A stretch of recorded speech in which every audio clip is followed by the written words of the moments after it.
Hey guys. Tonight we drift far, far north, past tangled forests, over lonely salt-lashed headlands, until you find yourself standing at the edge of a midnight fjord. The moon is bright but useless. The fog drifts in cold ribbons across your bare ankles, and somewhere out there you can hear the slow slap of water against rock. The hush of a world winding down. This is the beginning, and you are right here, as the old Viking sagas once began. Always in darkness, always with a shiver, and always with someone promising that what happens next will be worth staying awake for. Maybe. Of course, you probably won't survive this particular era, between the midnight raids, awkward woolen underpants, and an average life expectancy that would make a hamster nervous. Let's be honest. You're doomed. Still, you might as well get comfortable. So, before you get comfortable, take a moment to like the video and subscribe, but only if you genuinely enjoy what I do here. I'd love to know where you're listening from and what time it is in your corner of the world. Drop it in the comments for me. Now dim the lights, maybe turn on a fan for that soft background hum, and let's ease into tonight's journey together. You take a slow step, boots muffled in moss. The air tastes of cold brine and pine resin. In the distance, torchlight flickers against a rocky outcrop, where a huddle of Vikings, beards tangled, cloaks muddied, faces suspiciously clean for a bunch of professional pillagers, are gathering for another night of storytelling. You're not late, just fashionably silent as you edge closer to this half-circle of shadowy figures. There's no stage, no script, just wind, waves, and the smell of yesterday's fish. The saga teller, a wiry man with eyebrows like runaway foxes, raises a hand. The crowd falls silent, except for one child sneezing into a reindeer pelt and a bored dog gnawing on a skull. Hopefully not human, but you never know with these people. You settle in, feeling the rough ground through your clothes. Already, you sense this is a different world. One where history isn't written in marble, but breathed out in whispered stories, shaped by memory, rumor, and the occasional creative exaggeration. Back in the Viking Age, sagas are not just entertainment. They're oral GPS, legal records, and juicy gossip columns rolled into one. Historians still argue whether these tales were mostly truth or mostly mischief, but the real fun is in not knowing. It's odd, no one here ever calls them Viking sagas out loud. To these folks, they're just the stories you tell when the ships are tied up and the mead's running thin. The word saga itself only later gets its big break, right? Now, these are just long-winded family complaints set to poetry.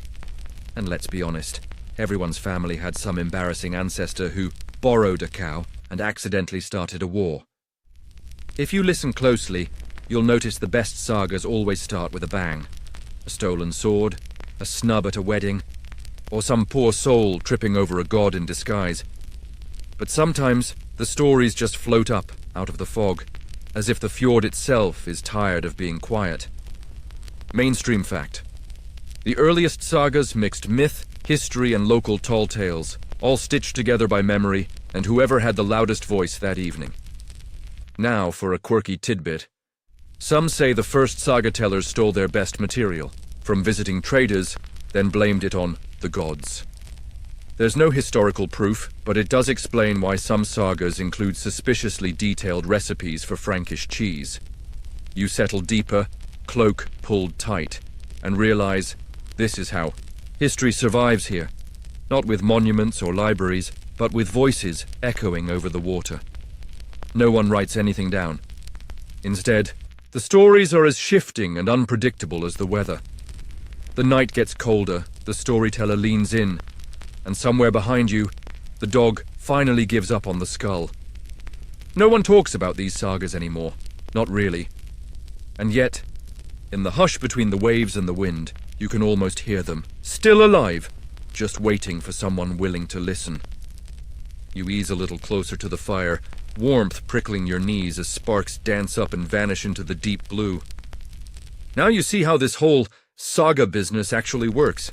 It's not a formal affair, with a guy in horned helmet reading off a scroll. It's more of a group event, A little like open mic night, except you're judged not on your lyrics, but on whether your audience is awake by the end. Tonight's crowd is a mixed bag. Grumpy old men braiding their beards and eyeing the storyteller for mistakes. 2 teenage girls who will absolutely critique the story afterward. And that one guy who brings his own cup and hopes someone will notice. The mead is passed around, thick and sweet, with a tang of honey and a mysterious aftertaste that could be moss, or just last week's batch gone wrong. The saga teller smacks his lips, pauses, and then lets the first lines loose. In Viking society, everyone knows the best stories only get told when the mead starts flowing.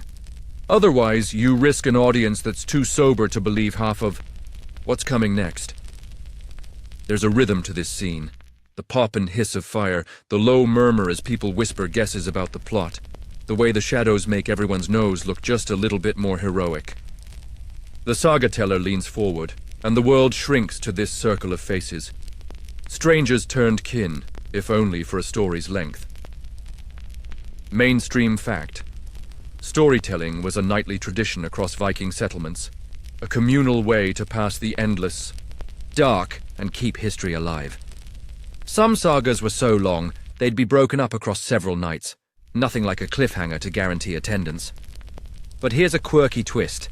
Saga tellers had a habit of pausing for dramatic effect, not just to catch their breath, but to see who'd refill their cup.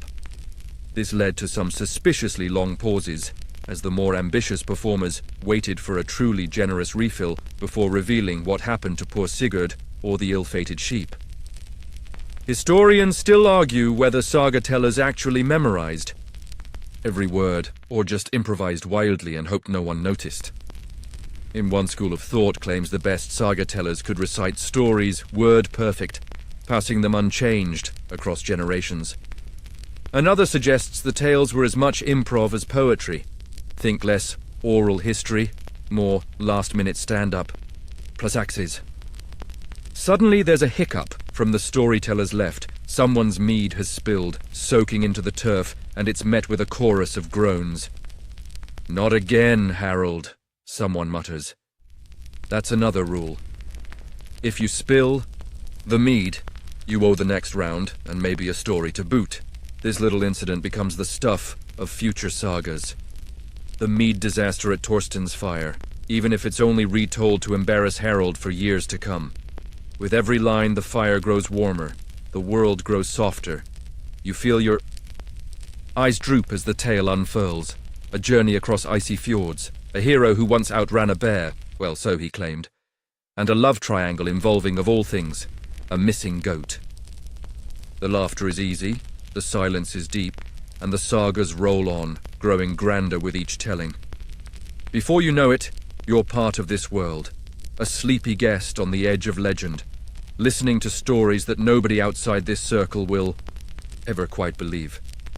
But in the dark, under the swirl of smoke and the sweet haze of mead, the line between history and dream doesn't matter at all. As the night deepens, the storyteller's voice dips low, like the tide retreating from a rocky shore. And now, the tales get stranger. You're whisked back to a time when the world is raw, the mountains are new, and the rules, if there are any, are made up as the gods go along. Welcome to the realm of Norse mythology, where nothing is too weird, and the strangest things are usually true. Your knees ache, but you barely notice, transfixed as the saga unfurls a universe where Odin, chief god and notorious shapeshifter, plucks out his own eye for wisdom, commitment, or just showing off, you decide. His buddy Loki, the original Chaos Agent, is always lurking, plotting and making everything complicated, often with spectacularly bad results. Tonight, though, you hear about Odhumla, the primeval cow. Yes, a cow, who, according to legend, licks salty ice until a man emerges. Even for Vikings, this one's a stretch, but here in the firelight, nobody laughs. Instead, there's a quiet nod, as if to say, sure, why wouldn't the world start with a magic cow and a block of ice? Mainstream fact. Norse cosmology was chock full of talking animals, shape-shifting gods, and larger-than-life monsters, woven right into the heart of Viking storytelling. The sagas mix these mythic beginnings with everyday woes, like a sitcom written by someone who'd just survived Ragnarok.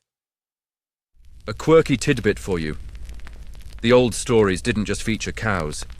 They also gave starring roles to squirrels, Ratatoska, who gossips up and down the world tree, and a particularly cranky dragon, Nidhogg, who spends eternity gnawing roots out of sheer spite.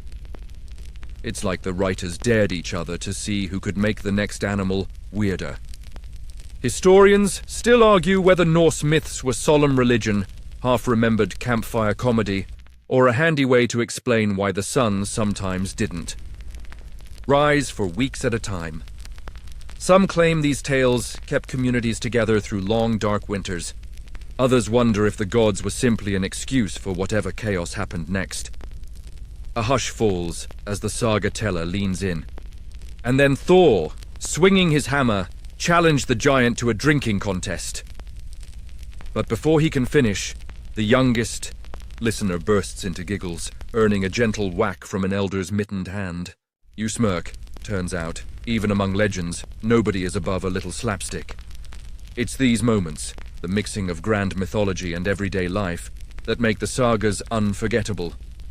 Or at least, they would be unforgettable, if anyone still talked about them. You wonder, not for the first time, how many of these tales slipped through the cracks, lost because some scribe got bored, or because the cow joke just didn't translate well.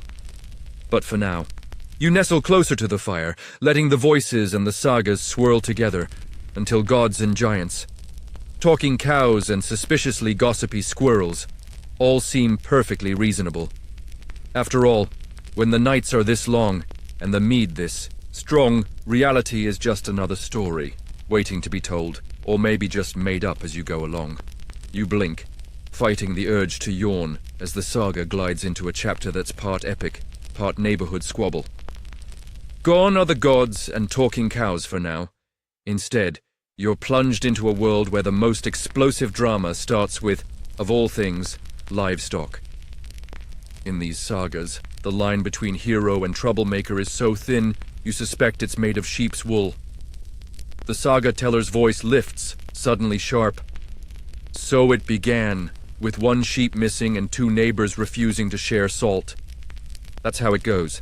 No epic quest needed, just a stubborn ram and a long memory. Mainstream fact. A huge chunk of the classic Icelandic sagas, like Njal's saga and Egil's saga, revolve around feuds that start over land, sheep, or, hilariously, lost mittens. It's a reminder that while Viking warriors could cross oceans, sometimes their greatest enemies lived just down the lane. Quirky as it sounds, it's these small, relatable disputes that give the sagas their weird charm. Tonight's tale is imperfect example. A neighbor borrows a sheep, claims it got lost in the fog, and suddenly 3 generations are squabbling over wool prices, marriage alliances, and whether or not someone's grandmother insulted the other's porridge. There are showdowns at market, clandestine nighttime sheep raids, and of course, several ill-fated attempts at reconciliation involving, inevitably, too much mead. Here's your quirky tidbit. Some feuds even ended with official insult poems. If you lost a sheep and your neighbor called you a wool-headed goat, tradition demanded you respond in verse, or risk becoming the punchline of winter gatherings for years. Yes, Viking burn battles were a thing, and the most creative insults often made it into the sagas themselves. Historians still argue whether these tales exaggerate how feuds started, or whether Icelandic society really was a powder keg of passive-aggressive poetry. Some believe that, in the harsh isolation of the north, even a missing mitten could spiral into epic conflict. Others point to the saga writers' fondness for dark humor, a way of poking fun at their own ancestors while recording genuine community drama. Meanwhile, the firelight flickers across faces. Some listeners lean in, remembering the time their own relatives argued over a broken fence. Others nudge each other, mouthing along to the famous lines of insult poetry like it's the chorus of a favorite song. It hits you that despite the centuries, this is just humanity on full display, grudges, laughter, and the endless hope that this time someone will finally let it go. Your storyteller pauses for effect, scanning the crowd. You catch a sly grin. He's about to deliver a punchline older than the hills. "And so," he says, "the sheep was never found, the mitten never returned, but the saga only got longer." You hear a chuckle ripple through the crowd, and you can't help but join in. Maybe that's why no one talks about these Viking sagas anymore. They're less about legendary battles, more about who forgot to lock the sheep pen and how much drama you can squeeze from a single sock. You shift in your seat, feeling the sagas. Settle into your bones. Maybe you're more Viking than you thought, a little stubborn, a little sarcastic, and just sentimental enough to hold on to stories where nothing is too small to matter and every feud deserves a song. The night grows colder, and the saga teller's breath turns silver as he plunges you into another chapter. One where adventure always seems to start with the weather. You imagine yourself on the creaking deck of a Viking longship, bundled in scratchy wool, sandals laced up to your calves. The plan was simple, set sail for glory. But the North Atlantic has other ideas. A sudden squall whips icy spray over the railings, and you quickly realize that Viking sandals, while great for impressing people at home, are an absolute disaster when they freeze to the planks. Mainstream fact: Viking longships were marvels of design, long, light, and flexible enough to ride ocean waves or slip up narrow rivers. They made the Vikings famous and feared across Europe. But no matter how well built, the ships could do little against the region's brutal weather. Icy storms, rogue waves, and sudden blizzards often stranded crews for days, leaving them to huddle together for warmth, share stories, and, inevitably, complain about whose turn it was to bail out the ship. Here's a quirky tidbit for you. Archaeologists have actually found ancient pairs of Viking sandals, some nearly pristine, others mysteriously melted into odd shapes, as if they'd lost a fight with a campfire. There are even sagas describing epic moments where sandals or shoes are the real stars, like the time a famous hero's sandal froze to the deck just as he was about to leap into battle. Historians debate whether this was a comic aside, a moral lesson about preparedness, or just a really awkward wardrobe malfunction immortalized for the ages. Historians still argue whether these details were included for laughs, to teach practical lessons, or just to keep audiences from drifting off during long winter nights. Some scholars claim that by highlighting these everyday disasters, frozen shoes, cold toes, and soggy cloaks, the sagas made their heroes feel more human and relatable. Others suggest it was a Viking version of "if you think you're having a bad day." Tonight's tale grows more chaotic. A noble voyage, derailed by sleet, decks slick with ice, and half the crew grumbling about how they'd rather be home, arguing about sheep. Your fellow listeners snicker as the storyteller describes the captain's sandal refusing to let go of the deck, forcing a dramatic rescue mission involving hot stones, a borrowed helmet, and much indignity. You imagine the scene. Heroes shivering, curses lost to the wind, the mead supply running dangerously low. Someone sneezes loudly from the back of the group, and the storyteller deadpans, "That's how we got the saga of the missing boot," drawing more laughter. In these moments, you see how the line between epic and absurd is thinner than a frostbitten sandal strap. And here's the heart of it. The Vikings, for all their bravado, were just as susceptible to the whims of weather, wardrobe, and wild chance as anyone. These stories survive not because they're grand, but because they're real. The slapstick moments, the shared shivers, the sandal mishaps that remind you heroes are human too. The night deepens, and you pull your own imaginary cloak tighter, half expecting to wake up with your shoes frozen to the floor. In the distance, the storyteller's voice is swept away by the wind, but the laughter lingers, warmer than any fire. You lean in, your cheeks flushed from the fire and a second mug of mead, as the story shifts from icy decks and cold toes to the bustling heat of a Viking feast. The hall is packed, elbow to elbow with warriors, farmers, and a handful of people who haven't bathed in a suspiciously long time. The long wooden tables groan under heaps of roasted meat, boiled turnips, and the world's most questionable fish stew. There's singing, clapping, and the constant clink of drinking horns as sworn brothers celebrate surviving another week without getting eaten by a sea monster or outwitted by their own livestock. Tonight, the saga isn't just about sailing or squabbling. It's about alliances, those delicate arrangements forged over salted herring and sealed with a slightly slurred toast. Your storyteller paints the scene.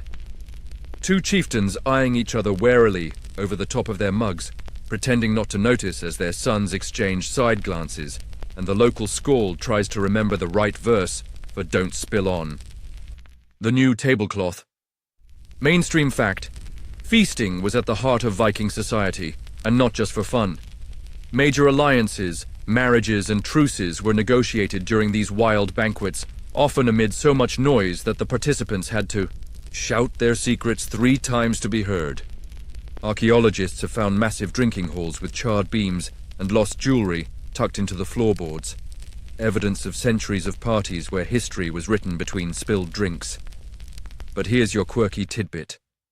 Viking etiquette demanded that guests offer a toast to every single person present, sometimes dozens or even hundreds of toasts before the real business could begin. This led to some impressive drinking stamina and some equally impressive diplomatic disasters. One saga tells of a peace treaty nearly undone because someone accidentally toasted the family sheep instead of the rival chieftain's mother. The sheep took it in stride. The mother, less so. Historians still argue whether these feasts were really as wild as the sagas claim, or if the stories grew in the retelling, an endless competition to see who could exaggerate the most spilled mead, or the biggest food fight. Some believe the tales of feasting are true to life, reflecting a society built on shared meals and shouted bargains. Others point out that if the Vikings really drank as much as described, the only thing more epic than their voyages was their collective hangover. Back in the saga, the mood in the hall shifts. A whispered rumor travels the benches. Someone is plotting betrayal, and the mead is suddenly more sour than sweet. You watch as alliances shift with the flicker of a torch, a raised eyebrow, a poorly timed joke. Sworn brothers, those famous blood oaths exchanged by clasping forearms and exchanging gifts, are tested here, in the crowded, noisy dark. Friendships are sealed with a laugh, and sometimes broken with a toast too many. Someone stands to make an announcement, only to forget what they were saying halfway through. The crowd erupts in laughter, and the tension breaks like thin ice. A dog, always a dog in these stories, circles under the table, searching for dropped morsels and perhaps a little gossip to carry to the next feast. You sense that every alliance, every feud, is balanced on a knife edge. One spilled cup, one careless word, and tomorrow's saga will have a brand new villain. The fire crackles. You raise your mug, imaginary but satisfying, and join the toast. Here in the hazy golden glow of a saga feast, history isn't about kings and conquests, but about shared meals, shifting loyalties, and the hope that, just this once, nobody will spill their mead on the chieftain's boots. You blink as the hall fades, and the saga teller steers you into new territory. The mysterious, messy world of saga transmission, where every tale is only as reliable as the last person who repeated it, preferably before their 5th cup of mead. You can almost picture it. A monk hunched in a candlelit corner, a local fisherman listening in from the shadows, and 3 small children playing a dangerous game of add a dragon if you're bored. What you hear tonight isn't necessarily what happened, just what survived the long, gossip-filled game of historical telephone. Mainstream fact: most Viking sagas were preserved orally for centuries before anyone bothered to write them down. When they did reach parchment, it was often thanks to monks or later scholars who had never so much as set foot in a longship. Many sagas come down to us with suspiciously neat Christian morals inserted, and with heroes whose pagan escapades are curiously toned down. Sometimes you can almost see the ink drying as a monk decides Odin's latest trick is just a metaphor. But here's your quirky tidbit. Some of the best-known sagas exist in multiple versions. One with a tragic ending, another with an awkwardly happy one, and a third where the hero is replaced by a confused goat. Occasionally, you'll even find whole chapters that appear to be the result of a scribe falling asleep, running out of ink, or getting distracted by dinner. Historians have found marginal notes like, "No idea what happens next," or "Ask Gunnar for the rest." Historians still argue whether these saga spoilers are accidental, deliberate censorship, or the result of sheer storytelling fatigue. Did the scribes clean up the tales for polite Christian company? Or were they simply bored and hoping nobody would notice if they trimmed a few details? Some claim the multiple endings reveal a living, evolving tradition. Others see the confusion as proof that nobody was really paying attention. Your storyteller, eyes twinkling, demonstrates how these changes happen. He pauses, as if remembering the details, then asks the crowd for help. Was it the West Fjord or the East where Bjorn lost his boots? 4 people answer at once, each more confident than the last. And suddenly the saga takes a wild detour involving stolen boots, a sarcastic goose, and a conveniently timed snowstorm. The tale survives, but it's not quite what it was 5 minutes. You sense the audience's delight in these mishaps. There's a sly acknowledgement that no saga, however grand, is immune to human error or human mischief. And honestly, would you trust your family history to your cousin after 3 mugs of mead? You wouldn't, and neither did the Vikings. But that never stopped the stories from growing legs, and sometimes wings. As you sink deeper into the warmth and the words, you realize history is never as straightforward as it sounds, and every retelling is a chance for someone to slip in a joke, tweak the ending, or, why not, swap out the hero for a goat. After all, if you can't improve a saga with a well-placed spoiler, are you even listening? The fire crackles lower, throwing long shadows across faces turned rapt and expectant. Your storyteller takes a deep breath, ready to plunge you into one of the strangest parts of the Viking saga tradition. The secret rules and social codes that guide every story, but are almost never explained out loud. You squint, trying to keep up. There's gossip swirling, inside jokes flying, and at least 3 customs that would get you cancelled at any modern dinner party. You quickly learn that saga drama isn't just about heroic deeds or epic battles. It's also about reputation, family honor, and who gets the best seat at the feast. Each tale is packed with winks and nudges only the locals fully understand. Maybe a hero is described as quick to look away, Viking code for liar but charming. Or perhaps the heroine never refused a drink, which is either a subtle compliment or a sly dig, depending on who's listening. Mainstream. Big up. Viking society was obsessed with social standing and reputation, and the sagas reflect that. There were unspoken rules, like never insulting a guest, unless you were ready for a blood feud. Always returning a borrowed horse, and making sure your stories painted your ancestors in the best possible light. If you broke these codes, you didn't just risk a bruised ego. You could bring shame on your whole family, for generations. Here's your quirky tidbit. Sagas often feature what modern scholars call hidden signals, lines or even pauses in the story that told the original audience exactly how to react. If the saga teller pauses after an insult, that's your cue to laugh, groan, or throw a nut at the villain. Lightly, of course. Some sagas even include intentional mistakes, daring the audience to catch them and win a round of applause or a free drink. Early Viking stand-up, if you will. Historians still argue whether these storytelling tricks were formalized, like a secret language every Viking learned at birth, or just the happy accidents of a close-knit, gossipy society. Some scholars argue that these codes are what made the sagas feel so alive and personal, while others suspect the rules changed so often that only the saga teller really knew what was happening. Tonight's tale is tangled with these hidden meanings. A hero is praised for remembering old debts, but the way it's said earns snickers from the crowd. Someone in the back mimics the gesture, and half the audience covers their mouths to hide a grin. Another character claims to be afraid of nothing but thunder, which everyone knows is a jab at his infamous tantrum during last year's storm. You notice the storytelling itself is a social event, a way to tease, compliment, and settle. Scores without drawing a sword.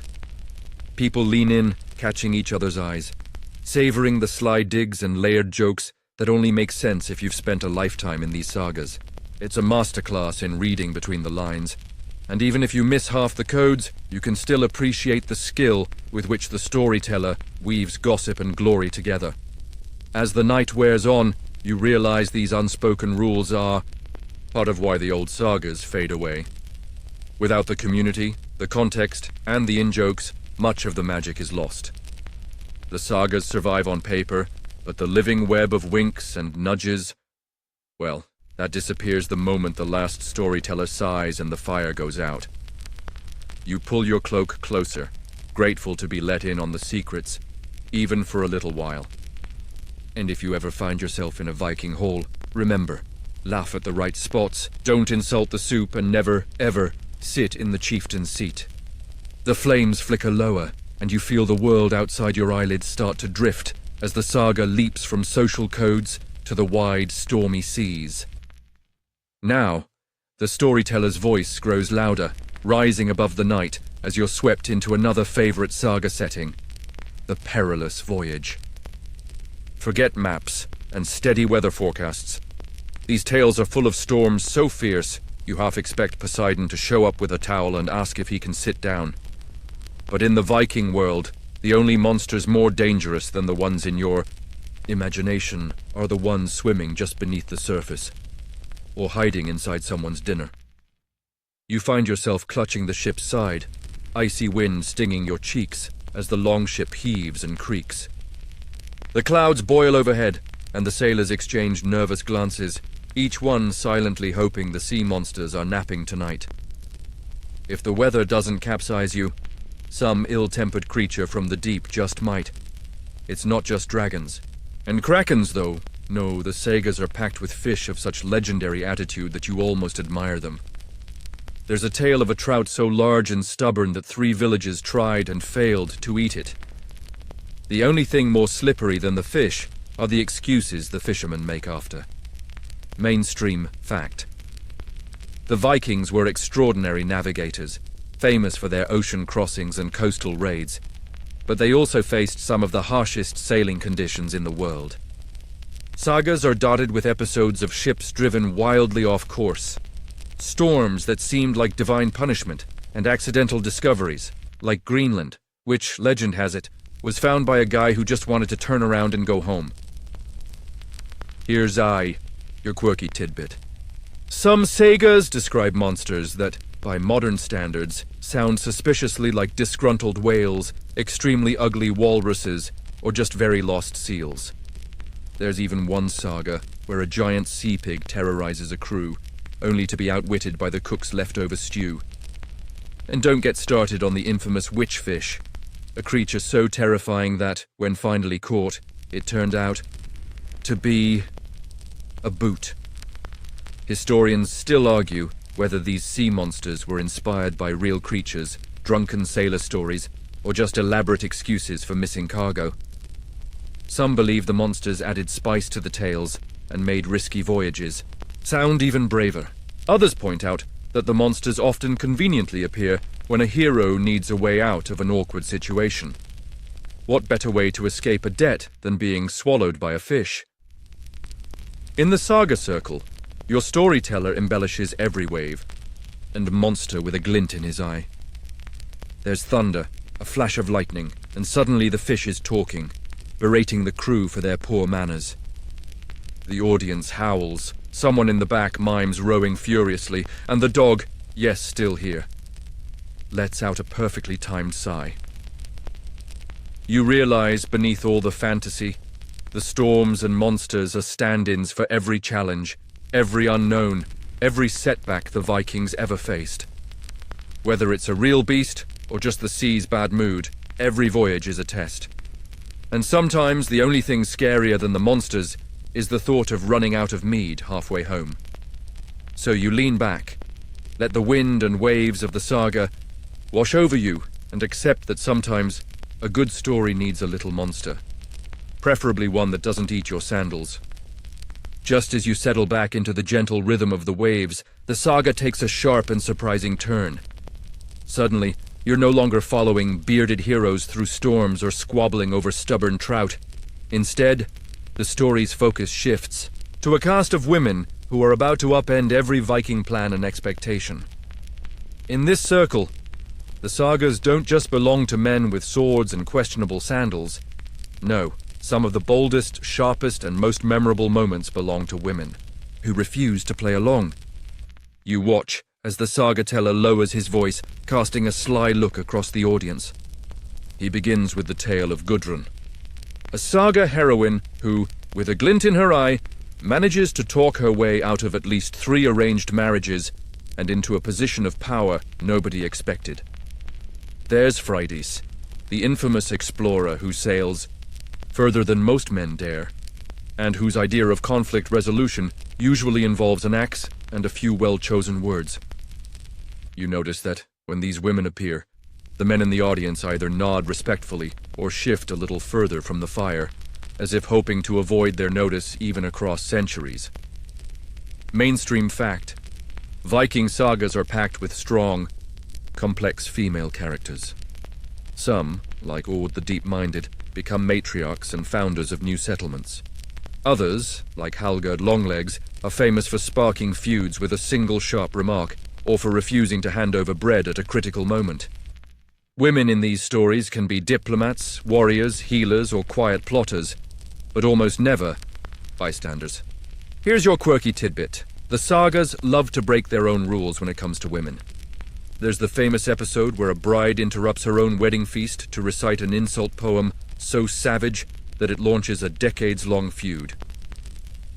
Another time, a housewife turns a political debate upside down by baking the world's saltiest bread, a subtle jab that has everyone in the hall coughing and gasping for water. Who knew sodium could be a weapon of mass disruption? Historians still argue whether these stories reflect real power for Viking women or are simply larger-than-life literary inventions. Some point to the evidence. Women could own property, request divorces, and sometimes lead ships or armies. Others argue that the sagas exaggerate for drama, giving modern readers a version of history that's more entertaining than strictly accurate. No one seems to agree on whether the bread sabotage incident ever happened, or if it's just the oldest food fight on record. As you listen, you realize these women aren't just supporting players. They drive the plot, turn alliances on their heads, and occasionally, when patience runs out, settle disputes with one raised eyebrow or a handful of salt. The saga teller mimics a famous glare, and the crowd roars with laughter. A laughter tinged with respect, and maybe a little fear. Yudoi, sense the audience leaning in. Maybe some of these stories have survived because everyone loves a good twist, a moment when tradition is upended and the underdog, or more often the underestimated matriarch, has the last word. In these sagas, history isn't just written with swords and sails. Sometimes it's written in sarcasm and breadcrumbs, so you settle back, grateful for the reminder. Viking drama didn't always come from the battlefield. Sometimes the most powerful changes start with a whispered word, a stubborn refusal, or the courage to rewrite the ending. No matter who thinks the saga is already finished, you're deep in the story now, so far that you hardly notice the world outside your own imagination. Just as you start to expect the familiar, heroes, feasts, storms, and sharp-tongued women, the saga takes another odd turn. You realize that not all Viking tales stay heroic, or even remotely logical. In fact, the deeper you travel into the sagas, the weirder things get. As if the storytellers themselves decided that sense and reason were for the summer months, not for long winter nights fueled by mead and mischief. Tonight, your storyteller grins, pauses for dramatic effect, waiting perhaps for someone to refill his cup. and launches into a saga about a feud so bizarre it borders on farce. There's a goat that talks, at least according to one particularly unreliable witness, a hero who forgets his own name for 3 days, and a side plot involving a cursed spoon. By the time the story circles back to the main action, nobody in the hall is sure what's happening, but everyone is laughing. Mainstream fact. As the saga tradition matured, many stories wandered far from their original tightly plotted roots. Instead, they became sprawling, episodic, and sometimes outright strange. Supernatural elements grew wilder, plot lines tangled, and the line between legend and parody blurred. Some historians think this is how the sagas survived, by constantly evolving, folding in jokes, dreams, and the sheer absurdity of life in the North. Here's your quirky tidbit. Several preserved sagas include whole sections that read like tall, tales, or even satire. There's the saga in which a man challenges his enemy to a flighting, a poetic insult battle, that goes on for so long the audience falls asleep and wakes up to find the fighters still at it, now arguing over whose head looks more heroic. Or the story of the berserker who's defeated, not by a sword, but by slipping on a fish and tumbling into a snowdrift. Historians still argue whether these increasingly wild stories are the result of boredom, creative one-upmanship, or subtle social commentary. Were Viking audiences craving pure escapism? Or were the storytellers poking fun at their own heroic traditions? Some suggest these moments of absurdity are what made the sagas endlessly adaptable, helping them outlast harsher, stricter forms of history. Back by the fire, the saga teller milks every odd detail for all it's worth. When he gets to the part where the goat starts quoting poetry, half the crowd is in stitches, and the other half is nodding as if, yes, this makes perfect sense. Someone adds, "And that's why you never trust a goat with your dinner," which the children repeat in sing-song voices, turning it into the new motto of the night. You realize, as laughter settles and the coals glow red, that this weirdness is a kind of magic. The sagas endure not in spite of their strangeness, but because of it. They're the kind of stories that grow with each retelling, accumulating layers of jokes and nonsense and unexpected humanity. After all, sometimes you need a tale where nothing adds up, but everyone is welcome. So, as you stretch your legs and let the last laugh echo into the night, you think, maybe no one talks about these Viking sagas anymore because nobody can agree on which version was best. But deep down, you know the weirdest ones are the hardest to forget. You nestle deeper into your spot, listening as the saga teller shifts the story's mood once more. Now the wind outside seems to sigh with memory, and the circle's laughter fades, replaced by something heavier and more uncertain. It's the arrival of a new power, a turning point that leaves even the old gods blinking in surprise. Tonight, Christianity arrives in the north, and with it, the sagas start to change, but not in the way you'd expect. At first, it's awkward. Picture a Viking village, where everyone's used to toasting Odin, leaving offerings for land spirits, and telling tales about gods who change shape as easily as the weather. Now, suddenly, there's a new saint in town, one who frowns on midnight feasts and prefers sermons to saga-telling. The result? The stories begin to twist, adapt, and do their best to keep everyone happy, or at least a little confused. Mainstream fact. The conversion of Scandinavia from paganism to Christianity was a slow, uneven process, and it left a huge mark on the sagas. Stories about Thor and Odin are suddenly interrupted by tales of miracles, monks, and wandering saints. Christian scribes preserve the old tales, but often with edits. Some gods become demons, while others are awkwardly left out. Still, the sagas rarely abandon their roots. Old magic, giants, and trolls keep lurking in the margins, refusing to fade away. Here's your quirky tidbit. Some sagas blend Christian miracles and Norse myth so thoroughly that you get scenes where a saint outwits a troll in a riddle contest, or a Viking hero prays for help, and both Thor and Saint Olaf answer, resulting in a divine "who wore it better" moment. There's even a saga where the hero's most valuable possession is a splinter from a saint's coffin, used to keep elves out of the turnip patch. Multitasking Viking style. Historians still argue whether these mashups reflect genuine belief, or are just a way to hedge bets. Why pick one miracle worker when you can have three? Some suggest the mix is a clever survival strategy. Keep the saints happy, but don't offend the local trolls. Others see it as the saga teller's way of making sense of an uncertain, shifting world. One where the old and the new have to squeeze around the same fireside. The storyteller leans in, voice hushed, and tells of a saint who tames a wild wolf by reciting poetry, only for the villagers to whisper that the wolf was just the local chieftain in a very bad mood. The tale goes on, a troll who flees from church bells, only to reappear later at the edge of the forest, quietly listening in on the next saga. You feel the tension in the air, as if the stories themselves are caught between two worlds. In some versions, the gods slink off into the mountains, grumbling.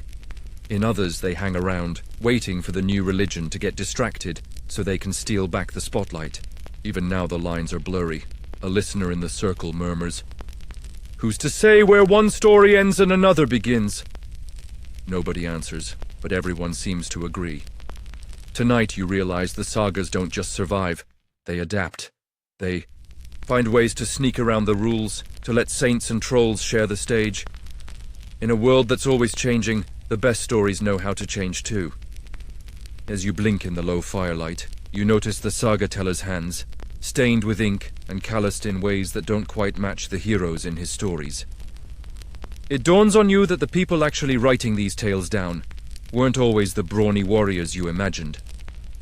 Instead, you're introduced to the unsung heroes of Viking lore, the scribes, monks, and sometimes rather dramatic local poets, more comfortable with a quill than a sword, who decided which stories survived and which vanished like mist over the fjords.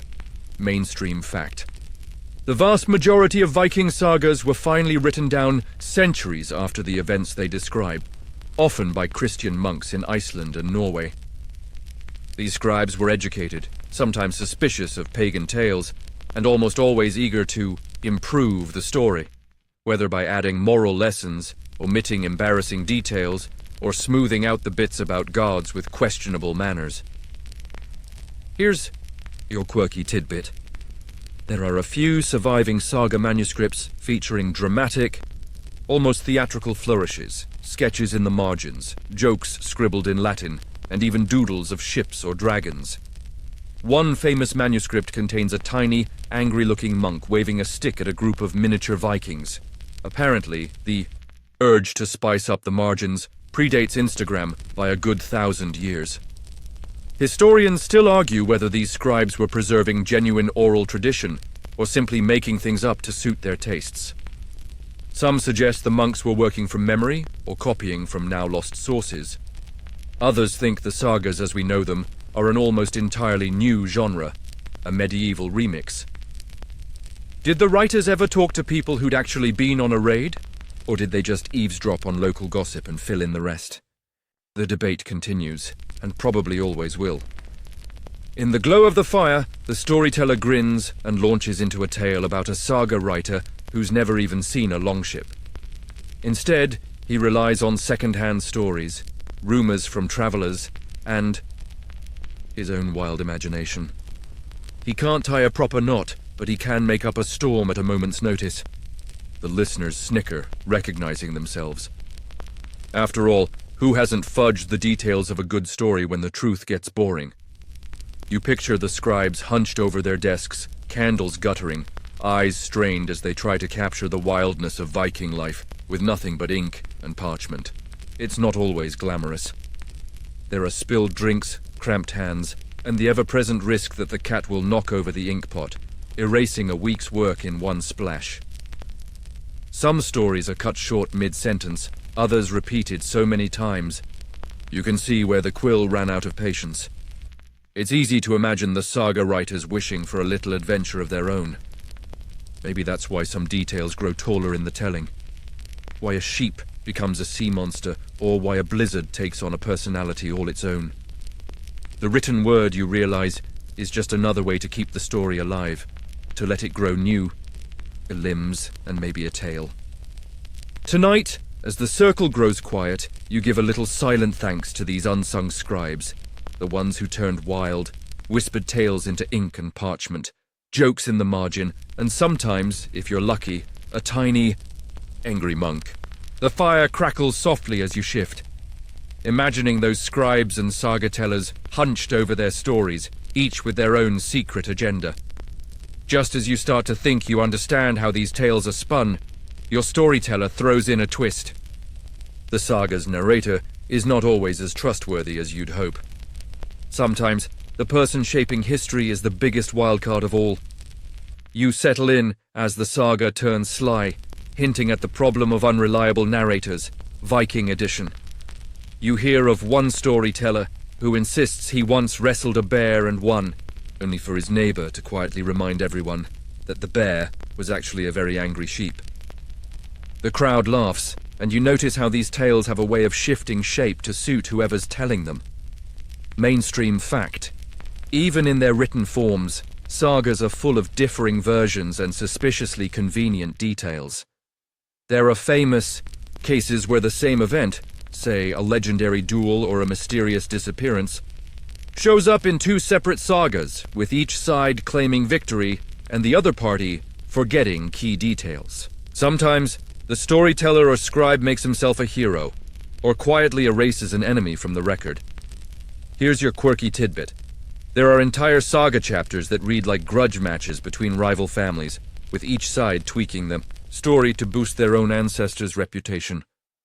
One famous feud led to 3 different sagas, all written by distant cousins, each version subtly painting the family in a better light. Some listeners learn to spot the bias, like a drinking game. Every time the narrator's family happens to win, everyone has to take a sip. Historians still argue whether these unreliable narrators were simply doing what everyone did, telling the story their way, or whether there was more at stake. Some claim it's all about local pride, a never-ending competition to see whose ancestors come out on top. Others think the shifting narratives reveal something deeper, an understanding that truth, like a good saga, is always a work in progress. Back by the fire, your storyteller plays with this tradition, adding in sly asides and reminding the crowd, "Of course, that's just how I heard it. Maybe you know better." The listeners chuckle, nudging each other with their own favorite corrections or countertales. A young listener pipes up, "My grandmother says that duel never happened," and is promptly told to start her own saga. You realize, as you watch these playful debates, that the sagas aren't static, fixed histories. They're living, breathing things shaped by memory, ego, and the very human urge to come out looking just a little bit braver, smarter, or luckier than you really were. Tonight, you feel how the act of storytelling is as much about trust, or lack of it, as about facts.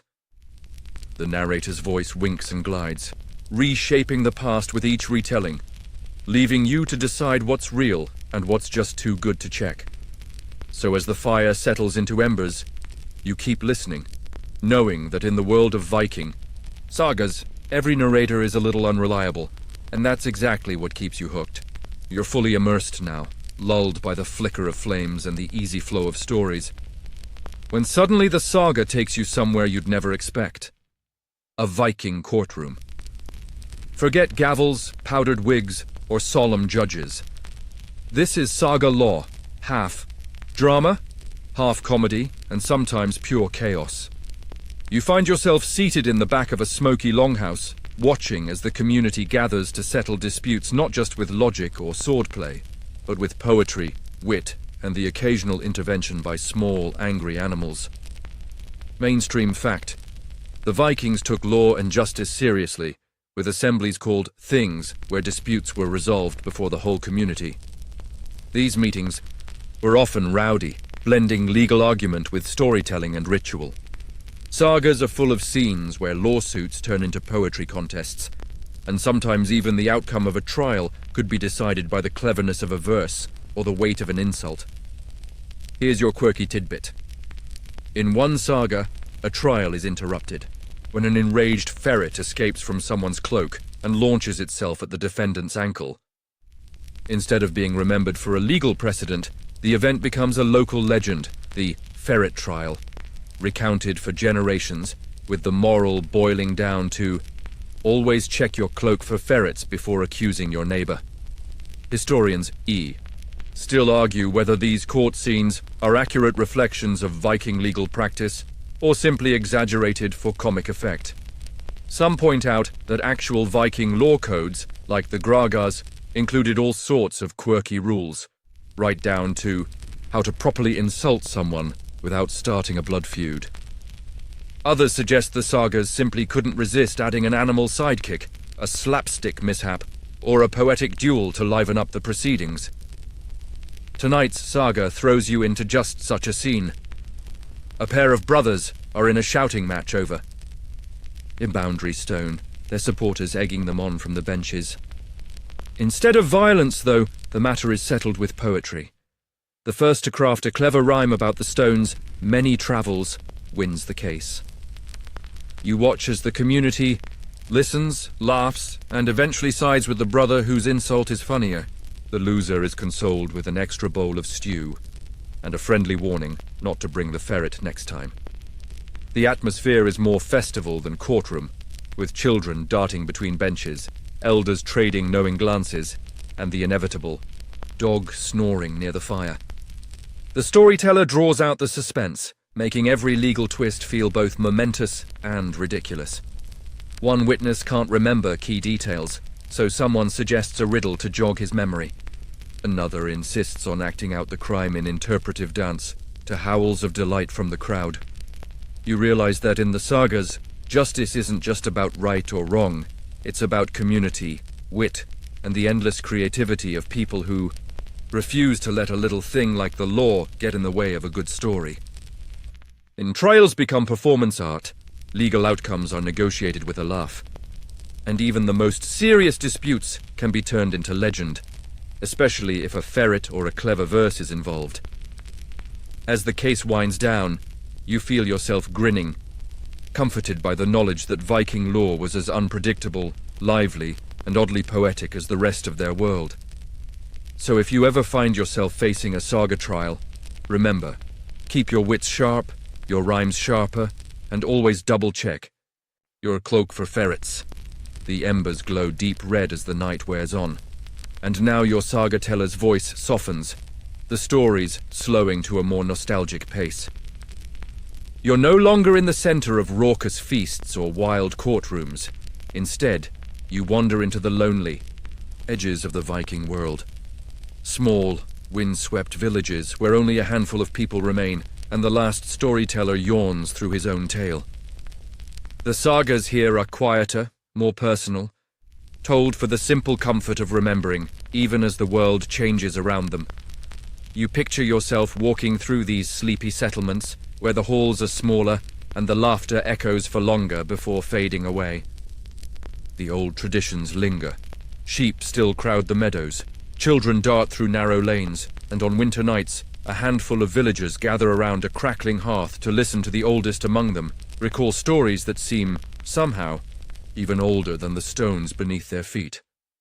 Mainstream fact: as the Viking Age faded and Icelandic society grew more settled and less wild, the saga tradition began to wane. Many storytellers passed their knowledge to the next generation. But as new forms of entertainment and outside influences crept in, fewer and fewer people could recite a saga from start to finish. By the late Middle Ages, most villages had only one or two people left who still remembered the old tales. Here's your quirky tidbit. In some places, the last saga tellers were so determined to keep the tradition alive that they would recite stories to their animals if no people showed up to listen. There are accounts of sheep, cows, and even one famously unimpressed goat being treated to epic poetry. Though whether any of them remembered the plot twists is still a matter of debate. Historians still argue whether this fading of the sagas was inevitable, a result of social change and modernization, or whether something more subtle happened. Did the stories lose their appeal, Or did people simply become too busy or too tired to gather and listen? Some scholars point to moments when the tradition nearly flickered out, only to be revived for a time by a passionate listener or a new audience. Others wonder if, deep down, the stories never really leave. They just wait quietly until someone is ready to hear them again. Tonight, the storyteller paints a poignant scene. The last saga singer in a forgotten village, pausing mid-story to yawn, glancing around to see if anyone is still awake. Sometimes there's only one child, curled up in a corner, eyes wide in the firelight. Other times the audience consists of two grumpy elders and a dog who knows every punchline by heart. But even in these quiet moments, the magic remains. The sagas shrink, becoming gentler, closer to bedtime stories than heroic epics. They are recited softly, with pauses for memory and moments of silence where words have slipped away. The old tales bend and fade, but the feeling of connection, the sense that you're part of something much bigger and older, never quite disappears. You feel your own eyelids growing heavy, lulled by the rhythm of the past and the hush of sleepy villages. Maybe this is how the best stories survive, not in the noise and clamor of crowds, but in the patient whispering of the last storyteller, sharing what he can with whoever will listen, even if it's only the moon, the wind, and a very bored goat. The flames sputter, and the storyteller's tone sharpens again. Now you glimpse how power and politics quietly warp the fate of the sagas themselves. You realize that not every story survives by accident. Sometimes, what's remembered or forgotten depends on who holds the quill, the sword, or the pulpit. You shift in your seat, feeling the invisible hands of kings and priests editing the past, tidying up the tales that don't fit the official narrative. You learn that, as Christianity and royal power spread through the north, some sagas were carefully cleaned up, heroes recast as saints, troublesome gods rebranded as villains, and a fair share of scandalous episodes quietly swept under the furs. Sometimes whole stories were simply erased, never copied again. Other times, the sagas were weaponized, spun to support a new dynasty, prop up a rival, or squash a family feud once and for all. Mainstream fact: saga manuscripts were often commissioned or preserved by the very people who benefited most from a flattering history, chieftains, bishops, or royal officials. The oldest, most famous Icelandic manuscripts, like the Codex Regius, were copied in monastic scriptoria under the watchful eyes of churchmen eager to shape public memory. If a story didn't align with the interests of the powerful, it might be censored, rewritten, or quietly lost. Here's your quirky tidbit. In one memorable case, a king is rumored to have demanded that all sagas mentioning a certain ancestor accidentally fall into the fire. Another local lord had his family's exploits exaggerated until they sounded like the world's first superhero team, complete with matching cloaks. There are even tales of priests smuggling forbidden sagas in hollowed-out loaves of bread, passing them around like contraband snacks. Historians still argue whether this censorship was deliberate policy, the byproduct of shifting fashion, or simply the result of bored scribes with opinions. Some suggest the sagas were always political, tools, rewritten with every new regime. Others see the lost tales as tragic casualties of chance. A single fire, flood, or careless librarian could erase centuries of history overnight. Tonight's saga glides through these murky waters. The storyteller describes a hall filled with nervous scribes, each glancing over their shoulder as they decide what can be written and what must remain unsaid. Some quietly slip their favorite jokes into the margins. Others reluctantly edit out whole generations of rivals. You sense the anxiety in every word, a tension between telling the truth and surviving the consequences. In the audience, listeners murmur, recognizing old family scandals that somehow never make it into the written sagas. A few snicker at the idea of kings so insecure they're haunted by their own ancestors' bad hair days. But beneath the laughter, there's a bittersweet awareness that so many stories, adventures, loves, losses, are lost, not because they weren't worth telling, but because someone powerful decided they were better left unsaid. You sit back, feeling the weight of untold history in the hush that follows. Tonight, you remember. Every saga you hear is only one version, what survived the censors, the fires, and the ambitions of those who held the pen. The rest still drifts in the dark, waiting for another storyteller bold enough to whisper what's been forgotten. You pull your cloak tighter as the saga-teller leads you into a musty, dim-lit room where the fate of so many Viking stories is sealed. Not by battle or betrayal, but by simple neglect. Here, old parchment crumbles, and you realize that entire sagas sometimes end up as little more than scratch paper, fire starters, or embarrassingly, the world's fanciest cheese wrappers. The storyteller's tone is drier now, a wry resignation settling over the circle. He describes how, once the thrill of a new story faded, many manuscripts were abandoned, stuffed into trunks, or stripped for their valuable binding. Sometimes, pages were torn out to record shopping lists, legal disputes, or recipes for particularly questionable turnip stew. The fate of the sagas was rarely as noble as their contents. Mainstream fact, medieval Icelanders wrote on vellum, specially treated animal skin, which was so expensive and time-consuming to produce that nothing was ever wasted. When a saga lost its popularity, the parchment might be scraped clean and reused for new writing. Some fragments have survived only because they were tucked inside a later book's cover, used to patch shoes, or in one spectacular case, line a cheese mold. The stories that survived often did so entirely by accident. Here's your quirky tidbit. In the margins of certain saga fragments, scholars have found doodles, shopping notes, and even crude game boards, proof that at least some listeners couldn't. Resist turning a page of epic poetry into a medieval tic-tac-toe championship. There's even a piece of an epic battle scene with a recipe for onion soup scribbled over the top. Apparently, even heroic verse is no match for lunchtime priorities. Historians still argue whether these lost sagas represent true cultural amnesia or simply the practical reality of life in a world where nothing could be wasted. Some see tragedy in every vanished tale. Others marvel that so many survived at all, given centuries of hungry goats, careless monks, and absent-minded farmers with a fondness for cheese. Your storyteller paints the scene.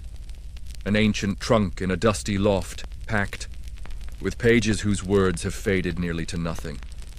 A young child stumbles upon them, giggles at the odd pictures in the margins, and tears off a strip to make a toy boat. Somewhere, the scribe's heart breaks just a little, but the stories, even in fragments, carry on. The audience listens quietly, some thinking of family heirlooms lost to time, others imagining the accidental treasures that might still wait, tucked inside forgotten walls or rolled up in the lining of a winter coat. You realize that the fate of the sagas is not unlike the fate of memory itself. Some things persist by design, others survive only by luck, and the rest simply slip away. Tonight, as you hear of sagas on the scrap heap, some reborn as soup recipes, others buried in cheese, you're oddly comforted.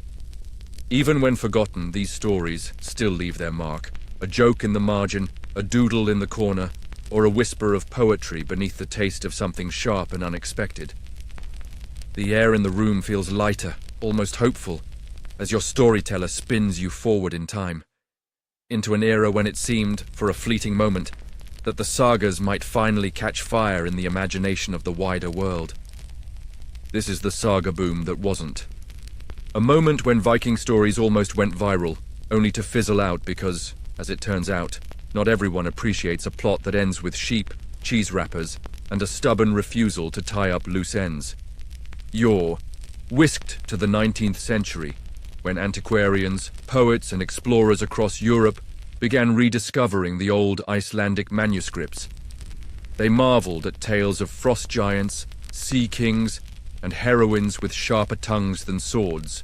Translations were hurried out, and suddenly sagas appeared in dusty libraries, coffee houses, and even on the lips of fashionable party guests trying to impress each other with lines like, "My favorite hero is definitely Grettir, so tragic." For a few years, Viking stories were on the brink of becoming a literary craze. Mainstream fact: the saga revival swept through Victorian England, Germany, and Scandinavia. Writers like William Morris and J.R.R. Tolkien drew on these tales for inspiration. For a moment, it seemed like everyone wanted a bit of Viking drama, until the reality of the saga's actual content sank in. These were not neat stories. There were no clear winners, few true heroes, and even fewer happy endings. Instead, the sagas sprawled, meandered, and ended abruptly, sometimes mid-sentence, as if the storyteller just wandered off for more mead and forgot to come back. Here's your quirky tidbit. One of the first English translations of a famous saga ended with an apologetic note from the translator, admitting he had no idea what happened to the sheep, and that the manuscript appears to have been chewed, possibly by a goat. Some book clubs tried reading sagas aloud, only to discover that 3 hours in, the main character had changed names twice, and was now inexplicably obsessed with brewing ale. The fad, sadly, did not last. Historians still argue why the saga boom fizzled. Some claim the Victorians just weren't ready for stories without moral clarity or clear-cut heroes. Others think the sheer strangeness and relentless ambiguity of the sagas, half family drama, half existential shrug, made them too slippery to catch on. Even the most enthusiastic readers struggled to keep up with the shifting plot lines and sudden, anticlimactic endings. Back by the fire, the storyteller shares the tale of a scholar who spent a decade translating a saga, only to realize halfway, through that, he'd mixed up two characters, both named Thorstein, and no one had noticed. The listeners howl with laughter, recognizing the familiar confusion. Someone muses that, maybe, just maybe, the sagas failed to catch on because they're designed not to satisfy, but to linger, to leave you wondering, arguing, and wanting just one more story before bed. You lean back, smiling. In a way, the saga's refusal to end neatly is exactly what gives them their lasting charm. Not every story has to boom. Sometimes, it's enough to know the fire was lit, the tales were told, and somewhere, a sheep lived to see another day. As the fire dims and the hour grows late, your storyteller leads you into the present day, where Viking sagas are, strangely enough, caught in a tug-of-war between earnest historians and would-be hipsters. On one side, academics in wool sweaters hold conferences on the literary artistry of Egil's saga. On the other, 20-somethings in vintage horned helmets try, unsuccessfully, to make saga night at the local bar the next big thing. It's a battle no one seems to be winning. You glimpse earnest efforts to revive the sagas, staged readings, podcasts, Viking festivals complete with replica longships, and inevitably, someone burning the stew. Yet for all the Instagram posts and themed cocktails, the old tales stubbornly resist becoming cool. The plots are just too sprawling, the heroes too morally ambiguous, the jokes too obscure for most meme pages. A room full of modern listeners is as likely to argue about translation quirks as to actually finish the story. Mainstream fact. There are hundreds of published translations, critical essays, and even comic book adaptations of the Viking sagas today. University courses dissect the literary devices and psychological depth of saga characters. Museums showcase manuscripts and host lectures on Viking storytelling. Yet despite all this, the sagas have never really broken through to pop culture superstardom. They remain a niche obsession, more admired than loved, more quoted in scholarly articles than in daily conversation. Here's your quirky tidbit. In recent years, there have been saga slams, where contestants recite their favorite passages with dramatic flair. One notorious performance ended with a standing ovation for a poem about a cow's bad hair day. Yet, the more these events try to modernize the sagas, the more obvious it becomes that some stories simply refuse to go viral. Historians joke that the sagas are the world's oldest cult classic, too odd to fade, too stubborn to trend. Historians still argue whether it's possible, or even desirable, to drag the sagas fully into the 21st century. Some believe that fresh translations and TikTok explainers could give new life to the old stories. Others insist that what makes the sagas special is precisely their awkwardness, their refusal to fit into tidy categories or to be easily packaged for the algorithm. The storyteller paints the scene, a bustling cafe where a handful of literature students try to outdo each other with saga trivia. While 2 seats over, a bemused couple wonders why the hero keeps changing names and why the sheep are so important. There's laughter, a little frustration, and eventually everyone agrees that, while the stories are confusing, there's nothing quite like them. You realize that in a world obsessed with trends, the saga's stubborn weirdness is a quiet victory. They may not be mainstream, but they remain utterly themselves, dense, rambling, and impossible to kill, no matter how hard anyone tries. So, as the night winds down, you smile at the thought. The sagas survive not by being trendy, but by being unforgettable to the few who really listen, and sometimes that's more than enough. The fire has nearly burned down, but the story isn't finished, not quite yet. Now you stumble into the real heart of why Viking sagas are so rarely talked about anymore. The language, the words themselves. These tales weren't written for you, or even for the Vikings' own descendants, but for people who lived, laughed, and quarreled in an Old Norse that sounds as strange to modern ears as a lullaby hummed underwater. You imagine yourself hunched over a battered manuscript, the letters dancing in runic script and archaic Icelandic. You try to follow along, only to discover that a single word can mean ox, argument, or with the wrong accent, someone who eats too much cheese. The plot is already hard to follow. Now, the words themselves are playing hide and seek. Mainstream fact. The sagas are written in Old Norse, a language that, while beautifully expressive, is notoriously tricky for outsiders. Even modern Icelanders, whose language is closest, have to work hard to understand every nuance, idiom, and sly joke. Many sagas feature puns, wordplay, and subtle allusions that simply don't survive translation. The result is that, for most of the world, reading a saga is like listening to a joke in a language you half remember from childhood. Here's your quirky tidbit. Some sagas use kennings, complex poetic metaphors that replace everyday words with riddles.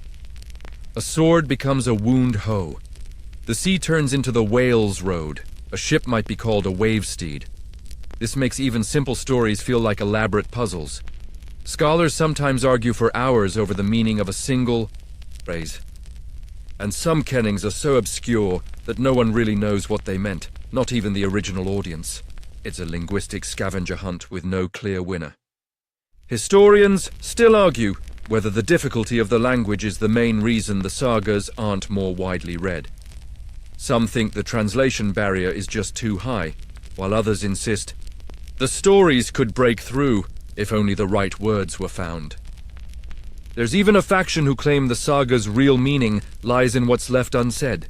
A feeling, a glance, a pause between sentences. Your storyteller paints a scene of scholars bent over sagas, dictionaries stacked to the ceiling, arguing about whether the hero's name means wise, bold, or he who never remembers where he put the boat. The audience snickers. Someone mutters a bad pun in modern Icelandic, and for a moment, the centuries collapse into laughter. You realize that even as the sagas struggle to find new voices, their strangeness is what makes them alluring. The challenge is part of the charm. You listen, you puzzle, you return to the same lines again and again, each time hoping to glimpse the story's heart through a fog of lost words. So as the flames dwindle to embers, you take comfort in the mystery. Not every story needs to be understood at first glance. Some are meant to be puzzled over, passed down, and, once in a while, cracked open like a secret code between generations. You shift, warm and drowsy, as the saga teller carries you even further from home. Now, the old Viking stories aren't just hidden by language. They're mangled, warped, and reborn as they cross borders and centuries. Welcome to the world of sagas abroad, where every translation, Every retelling and every misheard word leaves its mark. Sometimes hilarious, sometimes tragic, always unexpected. You picture scribes in far-off lands, hunched over borrowed manuscripts, scratching their heads at the peculiar customs of the north. A French monk tries to make sense of the wave steed, surely a magical horse, while a German poet turns a family feud into a chivalric romance, complete with damsels and duels. By the time these sagas reach a Spanish court, the dragons have grown extra heads, and the heroes are all inexplicably blonde. Mainstream fact. As Norse stories spread through medieval Europe, they inspired all sorts of wild reinterpretations. King Arthur's knights picked up tricks from Viking warriors. Maps of the north brimmed with sea monsters and floating islands borrowed from saga lore. Yet for every success, there were just as many oddities. Mistranslations that transformed gods into saints, or turned a sheep raid into a legendary battle for the fate of the universe. Here's your quirky tidbit. One saga, translated into Latin, and then back into a Scandinavian dialect, returns with half its characters renamed after vegetables. Another ends up in Italy, where the hero is mistaken for a lost Roman emperor. In England, scribes trying to keep things spicy added extra duels, some of which involved baguettes, large hats, or a duck. Nobody's quite sure why. Historians still argue whether these foreign versions are faithful echoes of the originals or completely new stories in disguise. Some believe the mutations kept the sagas alive, adapting them to local tastes and fashions. Others mourn what was lost. All those sly jokes, odd kennings, and complex relationships washed away like footprints on a foreign shore. Back in the day, present. Your storyteller grins, describing a modern translation effort that went wildly off the rails. A team of scholars accidentally swapped the roles of hero and villain, leading to a published saga in which the villain gets all the best lines and a sheep is promoted to chieftain. Someone in the circle laughs, declaring it an improvement, while another insists the sheep deserves a spin-off. You realize that the saga's journey abroad is both a blessing and a curse. On the one hand, they become known across continents, inspiring everything from medieval fan fiction to video games. On the other, each retelling drifts a little further from the source. Heroes become clowns, monsters become jokes, and some of the magic is inevitably lost in translation. Yet there's a stubborn joy in this wild evolution. The sagas change, but they don't vanish. They get weirder, funnier, sometimes more confusing, and on rare occasions, even more memorable. Like the best travelers, they leave something behind in every place they go. So as the night grows deeper, you accept the chaos of stories on the move. Maybe the perfect version never existed. Maybe every version, hero, villain, or sheep chieftain, is just another part of the long, meandering saga of the sagas. The fire is a faint orange whisper now, the room quieter as the saga teller's voice dips into the lost corners of these stories, the fragments that trail off, the heroes whose names fade, the endings left unfinished. You find yourself following a procession of forgotten characters, their lives half told, their deeds echoing through time, but never quite reaching the final page. You imagine the scene, a saga manuscript with pages missing, the hero's journey interrupted by a single torn corner, a daughter who sets off in search of her lost brother, but whose fate is never revealed. Her story pauses mid-sentence, as if the scribe simply ran out of light. Or a battle begun with grand boasts, only to dissolve in a muddle of conflicting accounts and spilled mead, the winner forever a mystery, mainstream fact. Many Viking sagas survive only in part. Fire, flood, neglect, and human error have left us with ragged edges, tantalizing beginnings, and abrupt endings. There are dozens of known lost sagas, tales referenced by later authors, but whose actual contents have vanished. Even the best-known sagas contain gaps, riddles, and mysteries that scholars have spent centuries trying to solve. Here's your quirky tidbit. One fragment of a famous saga ends not with a battle or a speech, but with a recipe for sheep stew and a hasty apology. Ran out of space. May the next scribe remember where I left off. Another contains a long list of names, potential heroes, perhaps, followed by the cryptic phrase, "They all met a fate not worth repeating." It's the historical equivalent of the world's sleepiest mic drop. Historians still argue whether these incomplete stories are the result of accidents or deliberate choices. Some think scribes abandoned tales that lost favor, or whose politics became too hot to handle. Others see the gaps as a kind of unintentional poetry, a reminder that even the most legendary heroes eventually vanish into the mist, their adventures unfinished and open to anyone willing to imagine the rest. Tonight, the storyteller lingers over these fragments, weaving in pauses and silences that feel heavier than any plot twist. The audience listens closely, filling in the blanks with their own guesses, their own memories of other stories. In these moments, you sense that the unfinished saga is a kind of invitation, a dare to pick up the thread, to create new endings, to keep the story alive in your own way.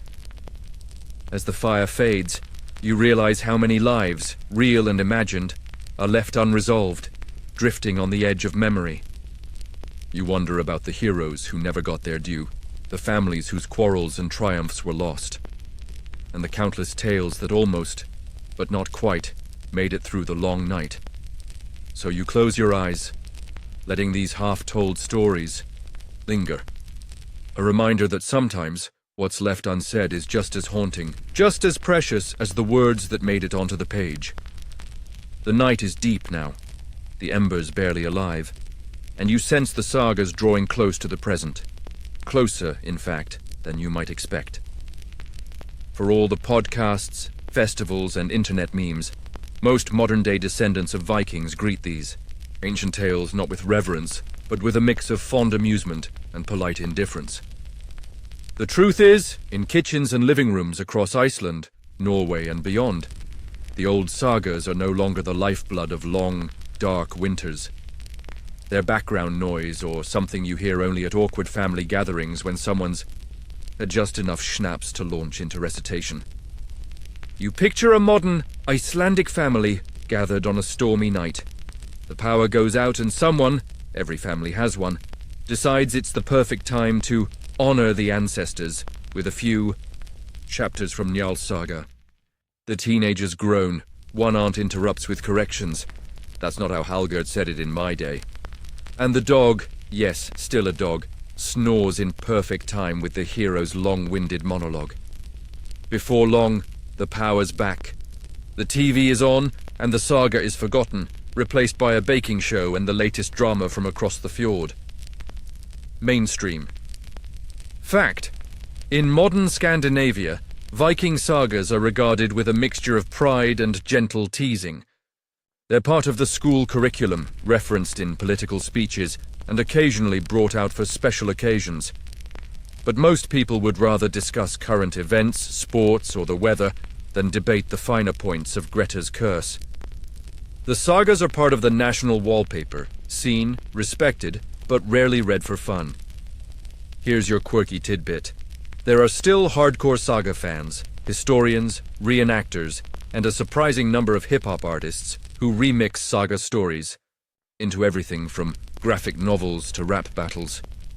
There's even a yearly saga karaoke contest, where contestants try to recite dramatic passages to the tune of pop songs. The result is usually chaos, but sometimes, just sometimes, a fragment of the old magic sneaks through and gets the whole room singing about sheep raids and missing mittens. Historians still argue whether this modern indifference is a loss, a liberation, or just a sign that the world keeps spinning. Some lament the fading of the oral tradition, wishing for the days when stories bound communities together by firelight. Others argue that it's natural for cultures to move on, and that the saga's stubborn survival in schoolbooks and song contests proves they'll never truly die. The storyteller glances around, voice gentle now, describing a generation quietly sidestepping the old tales. They know the names, maybe the outlines, but their real stories are about smartphones, distant cities, and the everyday dramas of the present. The sagas sit on shelves, gathering dust, until, for some reason, they're dusted off, shared with a new listener, or whispered late at night when the wind howls against the window. You realize that, in a way, this is just another turn in the long story of the sagas. They fade, they linger, they wait for their moment to return. For most, they're a memory, background music to the noisy present. For a few, they're still a living voice in the dark, a reminder of where the story began. So you listen, letting the old words and modern laughter mingle, knowing that some stories don't need everyone to listen. They just need someone to remember. You sit with the storyteller in the hush before dawn, the embers only faintly aglow as the sagas reach their last echo. Now, in the near silence, you sense how these stories persist. Not on every tongue, not in every home, but drifting on the edges of memory like mist over a dark fjord. For all the chapters lost, for all the endings unfinished, something of the sagas always lingers, refusing to disappear completely. You close your eyes and picture it. A windswept coastline, the sea whispering against the rocks, and in the far distance, the faintest sound of voices, old voices, full of laughter and argument, bravado and regret. Maybe they're telling the story for the 1,000th time, or maybe they're inventing new endings, just to keep the night from ending too. And soon, either way, the tales never vanish. They settle in the shadows, in the slow rhythm of the tides, and in the places between waking and sleep. Mainstream fact. Today, the full richness of the Viking sagas survives in only a handful of manuscripts, passed from scholar to scholar, museum to museum. Yet their influence can be seen everywhere, in literature, in language, in the names of streets and children, and in the fierce pride of those who trace their ancestry to the rugged north. There's even a growing movement among young artists and writers to rediscover and reinvent the sagas, breathing new life into ancient words. Here's your quirky tidbit. On certain winter nights in Iceland, you'll find locals sharing ghost stories, weather lore, and once in a while an old saga. Sometimes the lines get mixed up. Heroes swap places, jokes get added, endings change. It's not about perfect memory. It's about keeping the tradition alive in whatever form fits the moment. Some even claim the best stories are told in dreams, where sheep, heroes, trolls, and poets gather for one last midnight feast. Historians still argue whether the sagas will ever truly vanish. Some predict that, as long as people hunger for connection, drama, and meaning, the stories will adapt, finding new voices in each generation. Others believe that, while the sagas may never reclaim their old central place, they remain an irreplaceable part of the world's collective memory, a treasure half hidden, always waiting to be found.